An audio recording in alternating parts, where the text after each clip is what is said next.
The child. Experience of reconciliation with the past. Clarification. We try to highlight the initial registers of injustice, which is why the scene is framed in the childhood.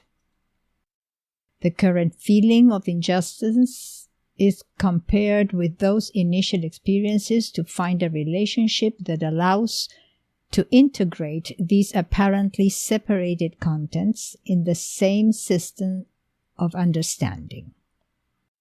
The intention is to get rid of negative feelings that by self-pity limit the behavior in relationships. It is early in the morning as I walk through the countryside, feeling happy and at peace. Up ahead, I see a stone building that seems to be very old. Its ancient roof is also made of stone, and along the front stand large marble columns. As I near the building, I can see it has a massive metal door. Suddenly, I am surprised when two ferocious beasts charge toward me from one side of the building. Fortunately, they're held back by strong chains that stop them just out of reach. I can't approach the door without being attacked by the animals, so I throw them a sack of food. The beasts eagerly devour the food and soon fall fast asleep. Approaching the door, I inspect it carefully, but I cannot find a door handle or any other way to open it. Nevertheless, I push gently, and the door swings open with an ancient creaking sound. A long, softly lit room opens before me. I cannot see to the end, but on the left and right are life-size paintings that reach nearly to the floor. Each portrays a different scene. The first, on my left, depicts a magician seated behind a table spread with cards, dice, and other games of chance. My gaze is drawn to this character's curious hat. I try to run my finger over the hat in the painting, but feel no resistance to my touch. Instead, my arm enters right into the picture. So I go ahead and put one leg and then my whole body into the painting. Raising a hand, the magician exclaims, "Not so fast. You can't come unless you pay admission." Searching through my pockets, I pull out a small crystalline sphere, which I give to the trickster. The colorful character nods, and I enter. It is night, and I find myself in an amusement park. Everywhere I see mechanical rides filled with light and movement, but I do not see any people. Then I discover a child about 10 years old who is facing away from me. As I move closer, the youngster turns to look at me, and I realize it is myself when I was that age. "What are you doing here?" I ask.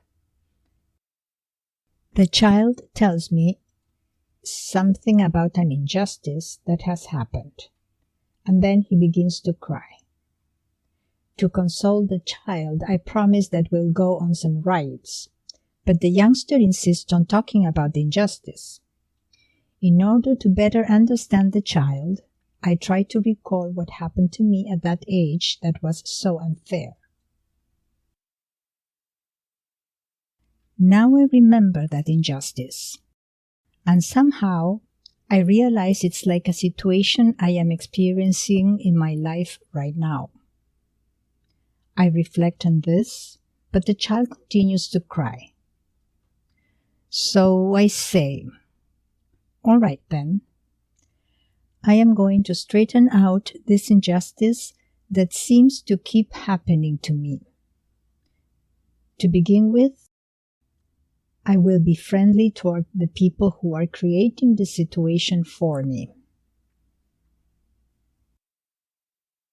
I notice that the youngster is now laughing. With an affectionate pat, I say that we will be seeing each other again. Saying goodbye, the child goes away very happy. I leave the amusement park, passing beside the magician, who gives me a quick sidelong glance. As I go by, I brush against his hat, prompting a playful wink from this extraordinary character. I emerge from the painting, and once again I find myself in the long room. Walking slowly, I cross the room and go through the door. Outside, the animals remain fast asleep, and I pass between them without fear. The magnificent day greets me. I make my way back across the open fields, whistling and singing, with the sensation that at last I understand a situation that has been a burden to me for a very long time. Recommendation. It is important to recognize in everyday life situations in which you are subjected to certain injustices. It will be necessary to ask yourself what kind of injustice you suffer, especially if most of them refer to the same kind of situations or if they are linked to the same kind of people. With these ideas in mind, it will not be difficult to find a close link with childhood experiences. Regarding reconciliation with the people who have produced such injustices, it is not an easy task, and such a proposal elicits strong reactions. However, the overcoming of these resistances in daily life by repeating this guided experience can open new possibilities of behavior and approach in our relationships.